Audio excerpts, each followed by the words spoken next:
Começa agora o Folha no Ar, primeira edição.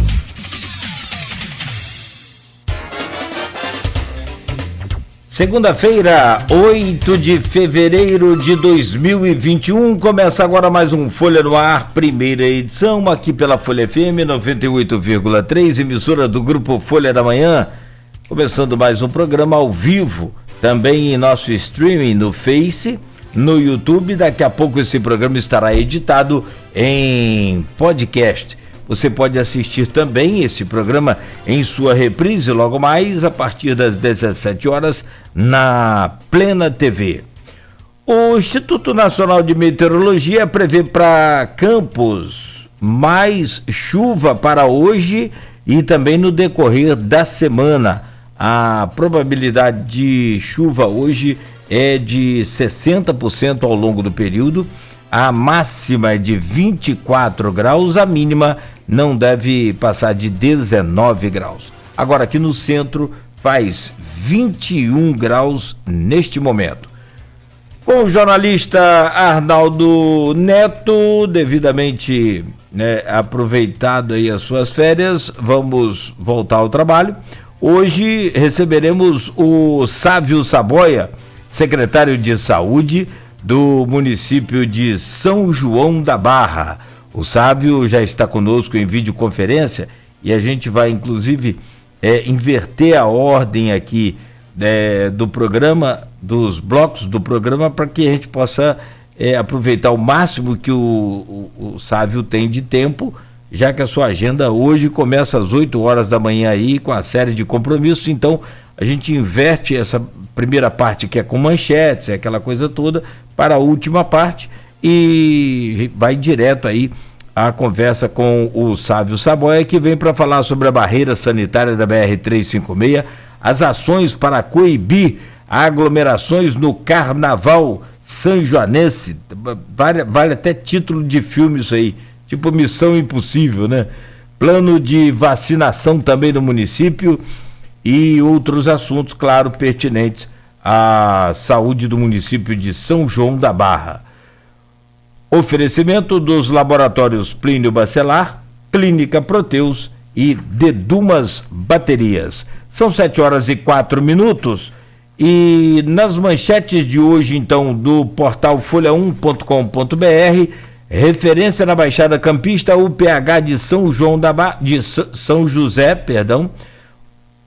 UPH de São José fechada por falta de médicos. Ex-vice-prefeito de São João da Barra sofre acidente no último sábado.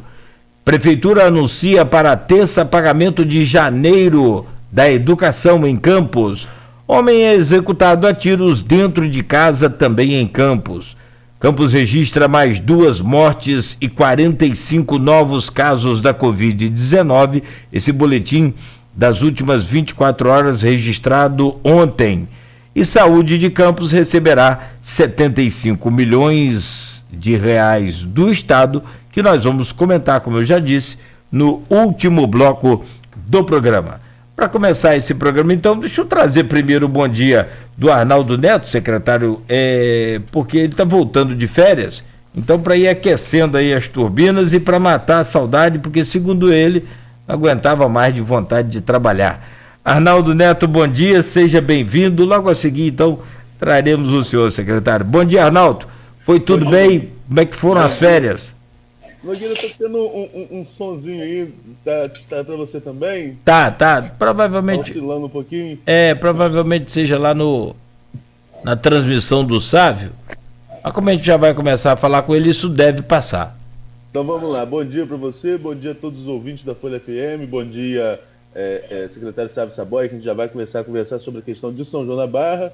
As férias foram, graças a Deus, tivemos vacina no Brasil nesse período, né? A gente não tinha vacina ainda oficialmente, já começou aí a vacinação, vamos falar sobre isso com o Sávio Saboia em relação a São João da Barra, mas o país, de maneira geral, começou a vacinação, saiu aí de um atraso. Vimos negacionistas, pessoas que faziam campanhas contra a vacina, sendo vacinados em Campos, então não mudou muito o país, né? Continua a hipocrisia, continua gente negando a realidade, continua gente ainda não entendendo a gravidade desse vírus, mas pelo menos de positivo a gente tem aí a questão desse avanço em relação à vacina, esse avanço aí em relação a um plano de vacinação nacional. Eu acho que pelo menos isso a gente adianta. Tivemos aí vários problemas no norte do país, Amazônia, sobretudo a Amazônia. Então, assim, tivemos algumas coisas que aconteceram nesse período de negativos e de positivos. Em Campos, algumas questões aí relacionadas sobretudo ao salário do servidor, mas nós vamos comentar tudo isso no final. Assim, você falou que estava doido para voltar a trabalhar, voltei semana passada, né? Mas ganhei uns diazinhos a mais de folga, porque voltar esse ritmo de acordar às 6h30, vou te falar que não é fácil não, depois de um período aí de folga, hein? Não, e o problema todo é que ainda tem a jornada noturna, né? Para quem trabalha em jornal, a gente sabe disso. Sim, sim. Tem essas jornadas aí noturnas que muitas das vezes, dando tudo certo, termina depois de meia-noite. Exatamente. Então, não é fácil, certo, não. Dando certo, meia-noite é um bom horário para terminar, dando certo. Dando certo. Bom, mas deixa eu trazer o bom dia do secretário Sávio Saboia, que gentilmente está aqui conosco também, acordando cedo, e vem para falar um pouco sobre a saúde do município vizinho de São João da Barra nessa pandemia. Sávio, muito bom dia, seja bem-vindo. É sempre bom recebê-lo. Da última vez que o recebemos aqui, foi no Folha no Ar, segunda edição. Você estava atuando na Secretaria de Saúde do município de Campos. E ali, né, falamos sobre bons trabalhos realizados e espero que também seja assim hoje com o município de São João da Barra. Bom dia, é um prazer recebê-lo mais uma vez aqui na Folha FM. Seja bem-vindo. Bom dia Arnaldo, bom dia Cláudia. É um prazer novamente estar aqui no Grupo Folha, né? Como você bem disse, eu estive aí por 2 vezes durante a minha passagem na Secretaria de Saúde de Campos, em 2019, e é um prazer. Estou aqui à disposição dos ouvintes, dos internautas, e vamos bater um papo aqui sobre saúde pública. Nogueira, eu vou começar aqui então falando sobre a barreira da BR-356. Eu acho que é um outro caso desse período que eu tive de férias que foi bastante polêmico. Nós tivemos a suspensão por parte da Polícia Rodoviária Federal e depois, por decisão judicial de primeira instância, concedeu aí ao município de São João da Barra o direito de retomar a barreira. Sabe, uma dúvida muito constante que a gente ouve muito, sobretudo em rede social, a gente vê muita gente falando, é com relação à efetividade da barreira, dessa barreira sanitária da BR-356, se ela realmente consegue impedir ou não a passagem de pessoas. Por outro lado, a nota da PRF, quando suspendeu a barreira, dizia que ela tinha somente um caráter educativo, informativo, digamos assim, e não tinha a autonomia, vamos assim colocar, para impedir a entrada de pessoas. Hoje, como está funcionando essa barreira na BR-356 e qual, na sua opinião, depois a gente vai falar que você participou de toda a equipe da questão da Covid desde lá do início, antes mesmo de ser nomeado secretário agora, saiu um período para a eleição, mas enfim, isso tudo a gente vai falar no decorrer do programa, mas como você vê a efetividade da barreira e qual é o papel dela hoje na BR-356? Bom, primeiro é importante salientar que a barreira para nós, que estamos em São João da Barra, ela é essencial, por alguns motivos especiais. São João da Barra, a BR-101 é o principal, a porta de entrada principal é a BR-356, né? 356, enfim, é o destino final da BR para quem está em direção a São João da Barra. Dali não se tem mais passagem para nenhum município, então não havia uma forma de se montar uma barreira sanitária de uma forma mais eficiente, mais eficaz, que não fosse ali a BR-356. O local foi escolhido estrategicamente porque depois daquele ponto já tem algumas entradas que as pessoas poderiam desviar. Do ponto de vista de eficiência da barreira, desde março de 2020, quando iniciou esse processo de pandemia no país, São João da Barra, ainda na gestão da companheira Arleni Valdez, foi um dos primeiros municípios que adotou e implementou todas aquelas ações que eram orientadas pela OMS. Praticamente 100% das ações São João da Barra adotou. Uma delas era o controle sanitário. Ela é sim eficaz. Hoje ela está voltou a ser uma barreira novamente restritiva e não educativa, como a PRF emitiu nota. A gente discordou, inclusive, daquele ponto daquele ponto da nota da PRF, porque ela iniciou de uma forma, na época em março, já havia os questionários, já havia as restrições, depois surgiram decretos mais restritivos, inclusive com proibição de mais de 2 passageiros por carro, não sei se vocês se lembram disso, os ônibus só poderiam entrar com 50% de lotação, a gente chegava a parar ônibus do Porto 6 horas da manhã e não deixávamos seguir se tinha mais de 50% de lotação. Então, no momento que a pandemia avançou muito, que a gente estava no estágio de alerta ainda maior do que hoje, ela foi sim restritiva. Aquela nota PRF realmente ela não condiz com a realidade do que foi a barreira ao longo do ano. Tiveram alguns momentos em que a barreira realmente ela passou a ser um pouco mais de caráter educativo, até porque os índices foram melhorando. Mas a gente retorna com ela agora, com a Justiça Federal determinando que a São João da Barra possa realmente realizar o seu controle sanitário, até porque a questão de saúde pública vem a questão da supremacia do interesse público, né? A PRF, quando suspendeu a barreira, ela o fez justificada no transtorno que estava ocorrendo ali no trânsito e que não poderíamos restringir, porque havia um decreto presidencial de que não poderia haver proibições e barreiras, restrições, enfim, interrupções do trânsito. Porém, existe sim, nesse momento de pandemia, o interesse público e da saúde pública, ele deve ser sempre, na medida do possível, ser considerado supremo, vamos falar assim, né? E os dados mostram que a barreira ela é eficiente para São João da Barra, ela foi eficiente. Então, todos esses dados, toda essa estatística foi anexada ao processo, inclusive fez com que o juiz formasse o seu juízo de valor nesse momento, analisando os dados que foram apresentados nos autos pela doutora Eveline, que é a nossa procuradora.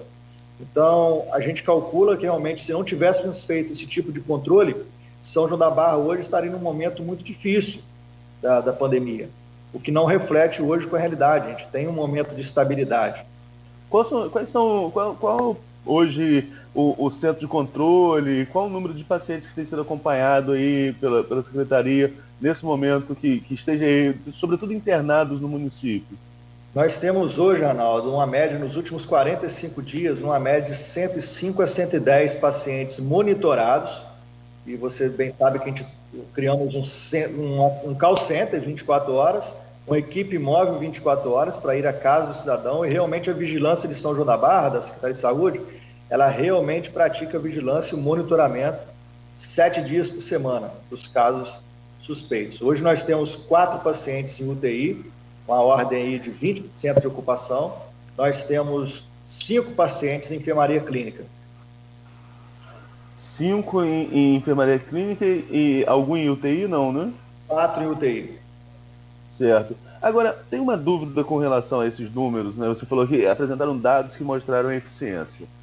A Folha, desde o início, faz um apanhado regional, né, do Norte e Noroeste Fluminense, os 22 municípios, Norte e Noroeste Fluminense, a gente vem acompanhando a evolução de casos, de óbitos.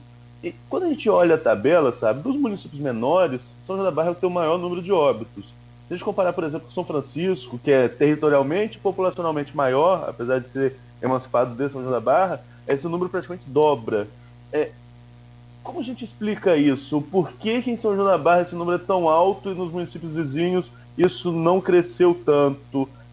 Tem alguma explicação? O município teve um momento em que os casos explodiram demais? Como que a gente justifica isso para o ouvinte de São João da Barra? Eu não posso trabalhar os outros municípios. A gente tem muita questão da subnotificação. Eu posso te garantir que São João da Barra é um município que notifica 100% dos casos. E aqui eu não estou dizendo que os outros municípios menores não estejam fazendo, mas também sabemos que isso ocorre em âmbito nacional. Porém, a gente também deve comparar a São João da Barra, os 2 municípios que você citou, eles são vizinhos de Campos, com certeza. Campos aí com 700, 600 mil pessoas. Porém, o fluxo em São João da Barra, a gente precisa também compreender fluxo seja de turistas nos feriados ou em finais de semana, seja o fluxo do Porto do Açu, que hoje a gente pode dizer que tem cerca de 10 mil pessoas diariamente no Porto do Açu, ele contribui, de certa forma, para que os nossos índices sejam um pouco mais elevados do que o dos outros municípios. Por isso que a gente tem a certeza de que a barreira ela é necessária, foi necessária e continua sendo. Ainda que nesse momento, porque vai vindo o carnaval, a gente está muito preocupado com o fluxo de turistas no carnaval. Nós atribuímos esses números que você está citando a esses fatores que mencionei aqui.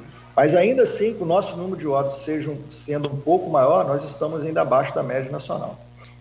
Sávio, agora voltando ao BR, que é um assunto que gera muita repercussão, eu voltei a escrever agora no blog também na última semana, só para aquecer, escrevi uma opiniãozinha sobre essa questão da barreira, que impõe a PRF também algumas condições, porque a gente que vai muito a São João da Barra, a gente sabe que chega aqui na barreira o número de veículos que cortam pela direita, e aquilo pode gerar uma confusão, e trânsito é uma situação de estresse.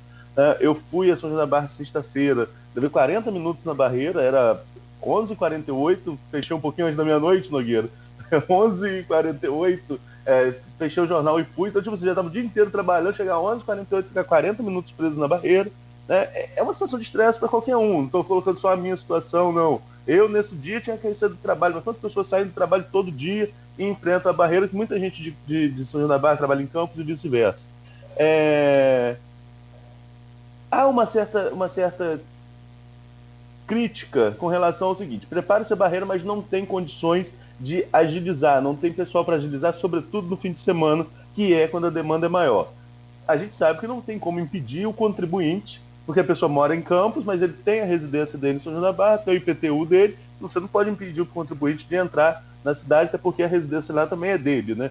Mas assim, para agilizar essa questão da barreira, há algum plano nesse sentido, sobretudo nesse fim de semana de carnaval, como você falou, a demanda deve ser muito maior? Arnaldo, o estresse na barreira, ele é real. Eu também passo por ele, todo mundo passa, eu faço questão de não entrar pela direita, nem por lugar nenhum, eu vou seguindo ela normalmente. É um estresse contínuo, porque não se pode criar outra via, não é uma pista duplicada, por exemplo, a própria PRF não permite.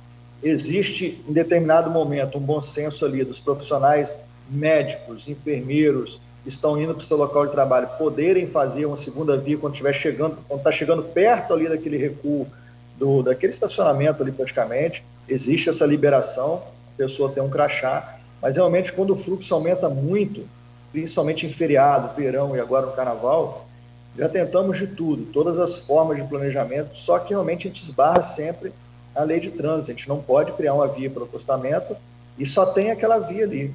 Infelizmente, é um transtorno ainda que vai levar alguns dias, a gente continua analisando os dados para que a gente possa ir aos poucos desmobilizando algumas ações. A barreira está no plano de desmobilização se os nossos índices continuarem estáveis. É uma coisa que a gente tem, inclusive, já fizemos reunião com o Porto do Açu para que ele também possa desmobilizar o CEPOP. Enfim, é um transtorno que passa, mas é uma segurança e uma precaução permanente. A gente sabe de tudo isso, passamos também pelo mesmo, mas se Deus quiser, a gente está chegando no fim de algumas medidas restritivas que foram necessárias serem adotadas no passado. Arnaldo, pois não, só sobre essa questão da barreira, e aí, Sávio, foi voltando lá no início da desativação dela, quando a PRF tomou conhecimento de que a prefeitura teria mudado o seu sistema de trabalho e não comunicado antes, que foi onde surgiu, a princípio, o impasse. No dia 23 de janeiro, foi um sábado, né, a barreira foi desativada pela Polícia Rodoviária Federal, que entendeu que a prefeitura não tinha o direito de pedir os comprovante de residência de todos os integrantes, passageiros do veículo. E aí só, no caso, antes era só o motorista e os integrantes eram, né, liberados, os passageiros. E a Polícia Rodoviária então entendeu que isso estava fora da lei e desativou a barreira. Como é que está hoje esse procedimento? A prefeitura voltou ao sistema anterior? Como é que era o sistema anterior e por que mudou assim para que a barreira então fosse suspensa? Na verdade, Cláudio, preciso só fazer uma retificação nessa informação. A Polícia Federal, quando suspendeu, ela não entrou no mérito do que nós poderíamos fazer com relação a medidas restritivas. Ela apenas fez um ofício de punho, um inspetor fez um ofício de punho, a caneta mesmo, na madrugada, suspendendo a barreira, porque havia um decreto presidencial de que não pode haver interrupção na BR. Ela só entrou no mérito da interrupção. Ela não entrou no mérito do que poderíamos exigir, de que forma íamos exigir. Ela só não aceitou naquele momento mas não, o trânsito foi... Mas não foi gerado por essa mudança, não, de não, exigência? Ela foi gerada... A Polícia Federal já havia oficiado ao município sobre as interrupções. Só que nós tínhamos um entendimento, e temos ainda, tanto é que vencemos na Justiça, de que o interesse público nesse momento ele é maior do que essas questões de interrupção de trânsito e o decreto presidencial. Então, na verdade, ela não entrou nesse mérito. Ela apenas determinou a suspensão, porque, ao olhar dela, nós não poderíamos interromper o trânsito. Poderíamos fazer as medidas sanitárias, poderíamos fazer o controle, porém, sem interrupção da BR-356. Ela não entrou nesse mérito do que deveríamos fazer ou não, como deveríamos fazer. As medidas de conferência de documento, elas já estavam previstas no decreto. Havia naquele momento uma flexibilização que não estava formalizada. Então, a gente, com bom senso também, para agilizar o fluxo, a gente, às vezes, fazia só do motorista, enfim. Porém, chegou no verão agora, o fluxo aumentou tanto de turistas que a gente também esperava um fluxo turístico, porém a gente não esperava que fosse tanto, até porque a pandemia ainda continua no alerta nacional. E a gente teve que realmente, numa terça-feira, numa quarta, voltar a exigir todo aquele checklist. Então começou a ser exigido, gerou esse transtorno todo com a Polícia Rodoviária Federal, quando no sábado de madrugada, na sexta para sábado, né, ela suspendeu a realização dos trabalhos da Secretaria Municipal de Saúde da Ordem Pública. Sabe, a gente está com o decreto em vigor, não olhei o Diário Oficial de hoje para saber se teve alguma atualização, mas o decreto atual ele já pensa no carnaval, né? Já fala em questões de restrição, horário de funcionamento do comércio até às 23 horas, ainda com questão... Tem algumas perguntas aqui de ouvintes que eu já vou repassar a você, mas eu queria falar sobre o texto do decreto em si. Há alguma previsão de mudança ou é o decreto que estava em vigor até ontem, como falei, não vi o Diário Oficial de hoje ainda, era o texto que estava até ontem que vai vigorar para esse período de carnaval, e qual o seu planejamento para esse período, sobretudo o seu não, do gabinete de crise, não sei qual o nome que, aqui em Campos, gabinete de crise, não sei de vocês lá como que vocês chamam, mas assim, qual o planejamento para esse período de carnaval, sobretudo para coibir aglomerações em pontos específicos, que sempre foram de muitas reuniões, como do outro lado da Lagoa, Avenida Liberdade em Gruçaí, Trevo em Atafona, e a Avenida do Samba em São João da Barra, além do Açu, é claro. Nós temos um decreto vigente até quinta-feira, justamente para a gente poder, amanhã é o dia da nossa reunião semanal, quando reunimos a Procuradoria, a Ordem Pública e Saúde, a equipe da Epidemiologia. Nós vamos avaliar novamente os números, vamos avaliar como foi o final de semana agora com relação a aglomerações, porque houve uma pequena, as pessoas estão falando de flexibilização, houve uma pequena flexibilização, muito pequena com relação ao comércio, 1 hora a mais de funcionamento. Nós temos já as regras de carnaval definidas, como proibição de blocos, proibição de aglomerações, proibição de eventos de qualquer tipo que já eram previstos. Porém, a Secretaria de Ordem Pública, no comando do secretário Campim, ele tem coibido as festas clandestinas, principalmente, que também estão ocorrendo em São João da Barra. Isso é muito preocupante, festas com centenas de pessoas, divulgadas das mesmas formas como outras cidades têm feito, né? Tentando despistar, inclusive, a fiscalização. Quando eu disse anteontem numa rádio sobre tolerância zero, eu me referi especificamente sobre as festas clandestinas, é importante que isso seja frisado. A fiscalização, Arnaldo, vai continuar de uma forma intensa. A equipe da vigilância, ela fica 7 dias por semana, cerca de 12 horas por dia, em turnos diversos, na fiscalização. Haverá, sim, um controle diário sobre o carnaval. A gente está muito preocupado com as manifestações que podem ocorrer, no sentido de manifestações carnavalescas de grande vulto, né? A gente sabe que é muito difícil fazer com que o brasileiro fique em casa no carnaval. Seria uma utopia eu falar aqui que as pessoas vão ficar em casa. A gente precisa entender que algumas pessoas, ou centenas delas, ou milhares delas, vão querer sair de casa normalmente quando for no verão, ir para a praia, ir para a rua, para o restaurante. Acredito que muitas pessoas vão se fantasiar e vão acabar querendo ir para a rua fantasiado. A gente precisa entender o momento que estamos vivendo. A gente não está num momento ainda de calmaria. A gente não está num momento ainda de afrouxar as regras no que tange ao controle sanitário. A gente ainda vive um momento de alerta. A gente vê ontem, quem pôde ver o Fantástico, viu o estado que o Amazonas está. Roraima, já com novas cepas do vírus espalhando, com previsão de se espalhar pelo país novamente. Tomara que não ocorra. Tomara que a vacinação avance a ponto de impedir. Mas é muito preocupante, por isso que a gente está fazendo um planejamento.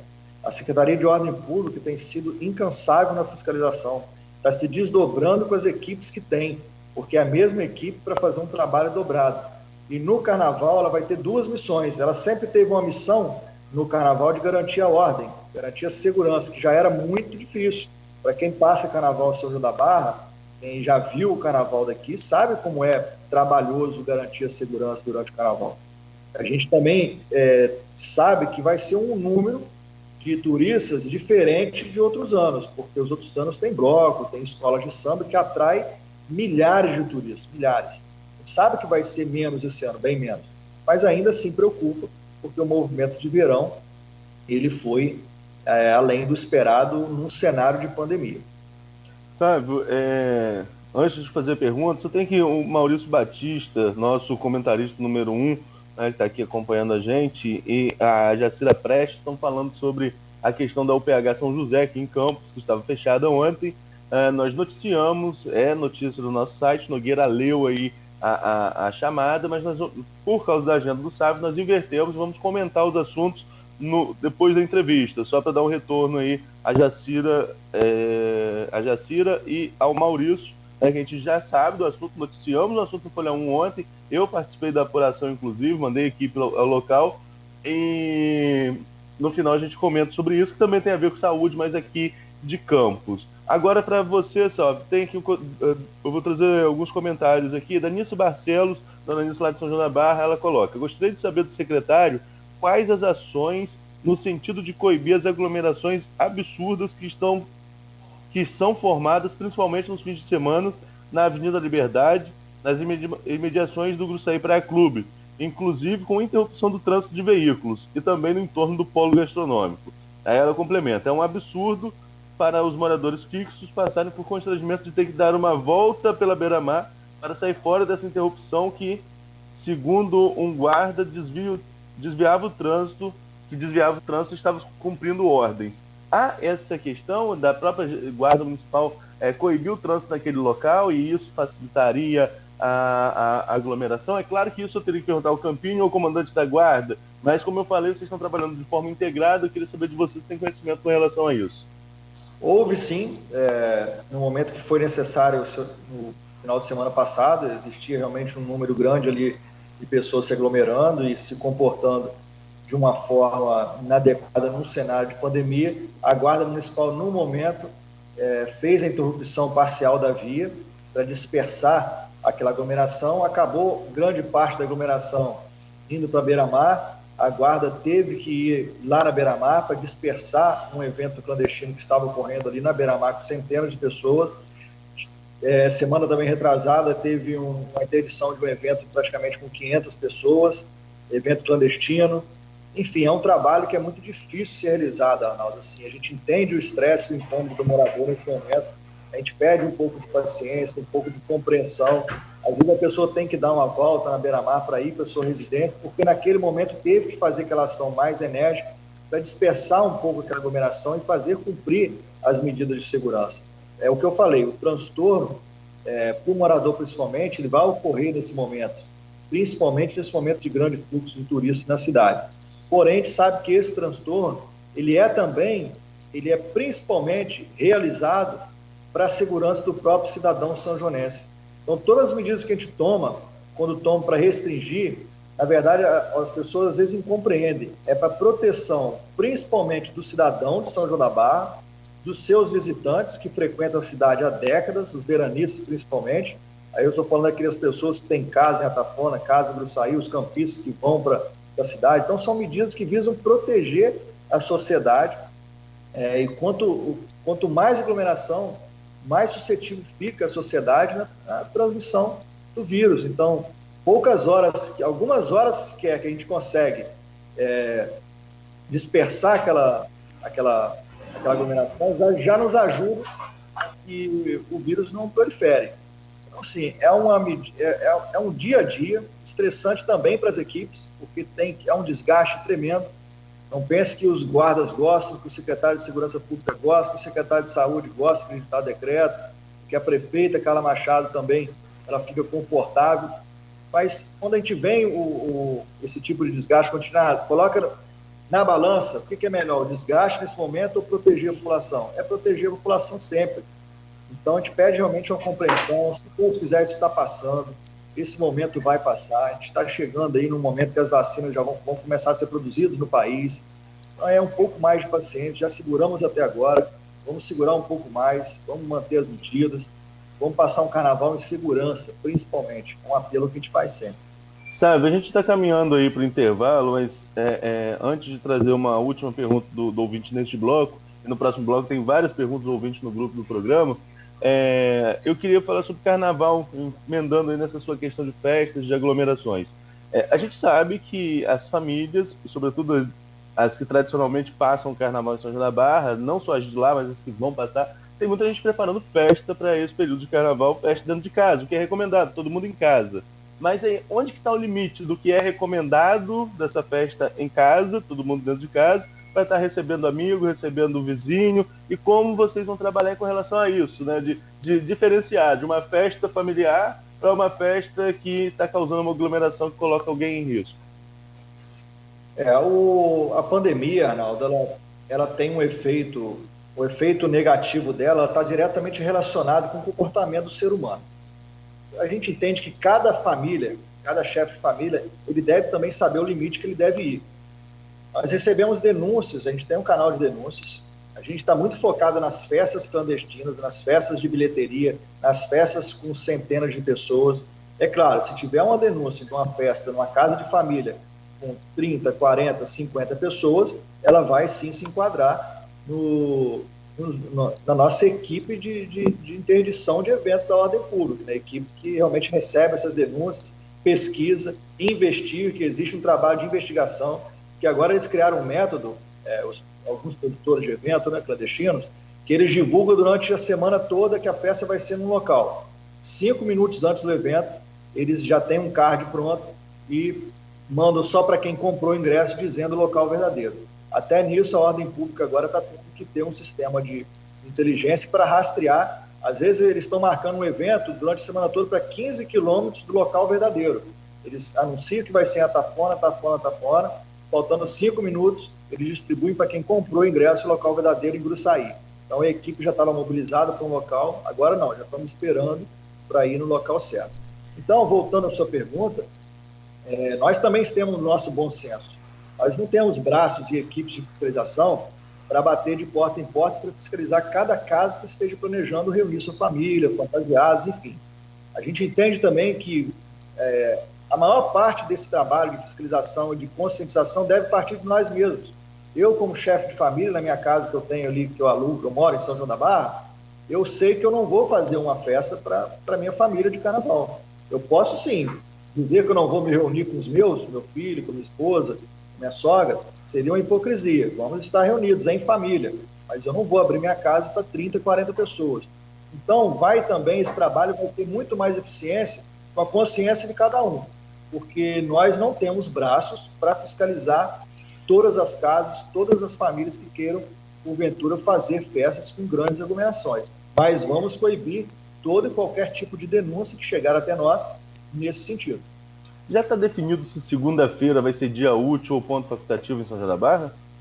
Vai ser ponto facultativo, feriado normal. Bom, foi assim que nos foi passado na última reunião. Só se vai ter alguma mudança nessa semana. E falando no decreto, eu não terminei a resposta. O decreto é até quinta-feira, nós vamos amanhã ter uma reunião pré-carnaval, para decidirmos se terão outras medidas restritivas no carnaval.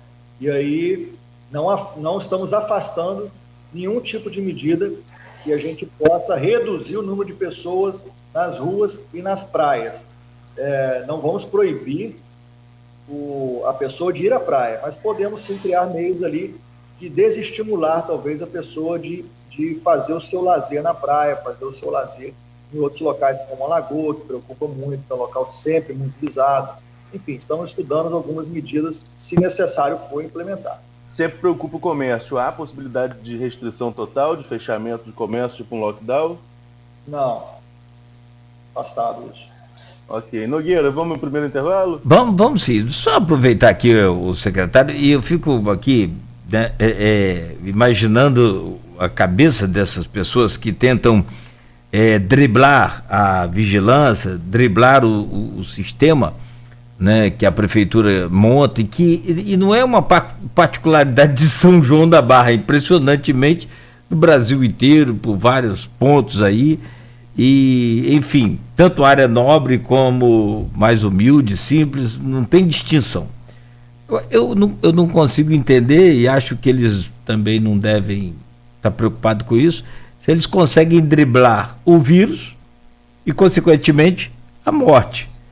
Porque a letalidade, apesar de ser baixa, do vírus não tão alta em comparação a outros vírus aí que são muito mais letais, o que mata realmente muito mais, faz a letalidade dele ser maior, o travamento no sistema, né? Então, quando o sistema trava, quando o sistema superlota, aí não tem mais jeito. A minha pergunta, secretário, é justamente qual o canal que pode se fazer a denúncia. Houve uma moradora de São João da Barra que reclamou, até no particular com a gente, sobre a aglomeração, logo depois que teve esse problema lá na Avenida Liberdade, eles estavam nas ruas paralelas. O pessoal acabou indo para as ruas paralelas, ali à Rua do Clube, e naturalmente aglomerando e com volume de som muito alto, essa coisa toda, e ela ligou para a Polícia Militar e não teve o suporte da polícia, parece que indicou para algum outro telefone, que eu gostaria que você esclarecesse esse ponto para a gente, se tem algum plantão, se tem alguma equipe de plantão para atender essas demandas aí desses moradores, desses turistas também, que apesar de turista, né, está cumprindo a regra. O telefone, a linha de contato para denúncias tem sido sempre ou a vigilância ou a ordem pública, em especial nesses momentos de aglomeração, que necessita de interrupção ou dispersão, é a ordem pública, a Secretaria de Ordem Pública, que tem o serviço 24 horas de monitoramento, inclusive com câmeras. Então, mas Cláudio, assim, como eu disse anteriormente, é uma situação que ela é muito mais dependente do comportamento humano, do comportamento da sociedade, do que de truculência por parte da ordem pública. Não esperem de nós a truculência, chegar num ponto de ter que sermos truculentos com a sociedade para dispersar uma aglomeração. Será que vai ser necessário? Acho que não. Eu entendo que nesse momento toda a sociedade precisa entender, a juventude principalmente, né? Nós já fomos jovens, sabemos como é o movimento de verão, como é bom ficar ali naquele muro do clube, ali na Avenida Liberdade, mas existe também uma necessidade de nós nos preocuparmos com nossa mãe, nosso pai, nossos avós, enfim. Se o comportamento da sociedade nos ajudar nesse carnaval, nós vamos passar por isso de uma forma muito mais tranquila. Quem sabe sem necessidade de interromper vias, sem necessidade de qualquer outro tipo de ação para dispersar a aglomeração. A gente queria chegar nesse momento, não vermos festas clandestinas, não vermos esse movimento de organização de eventos para 500 pessoas de forma clandestina. Enfim, é muito de responsabilidade de cada um. Por isso que a gente vem fazendo esse apelo, que as pessoas tenham um pouco mais de paciência, um pouco mais de tolerância, porque a gente caminha realmente com um momento mais ameno na pandemia, se Deus quiser. Então está passando, já seguramos até agora, vai fazer um ano em março que tudo começou, falta um mês para se fazer um ano. Então, assim, é um momento que a gente precisa ainda manter as regras. Perfeito. Bom, são 7h40. Sim, Arnaldo, antes de ir para o comentário, só para complementar o que o Saboia falava aí, tem um comentário aqui do professor Rômulo Pontes, lá de São João da Barra. em que ele coloca: São João da Barra seguiu os fundamentos sanitários de acordo com a OMS. Entretanto, vivemos num período de egoísmo, de falta de consciência coletiva e até mesmo a omissão da empatia com entes queridos, pessoas com mais idade. Eu acho que é isso, né? Eu também concordo aí com o professor. E depois, o secretário, se não nesse bloco, no próximo, pode ser, até o fim do programa, você passa os contatos para a gente, por favor, para que a gente divulgue aqui o da vigilância e o da ordem pública, para que as pessoas tomem nota aí, numa eventual necessidade possam ligar. Por favor, são 7h42, estamos ao vivo com o Folha no Ar, primeira edição, hoje recebendo o secretário de Saúde do município de São João da Barra, Sávio Saboia, que volta em instantes conosco no oferecimento dos laboratórios Plínio Bacelar, Clínica Proteus e Dedumas Baterias. Problemas difíceis,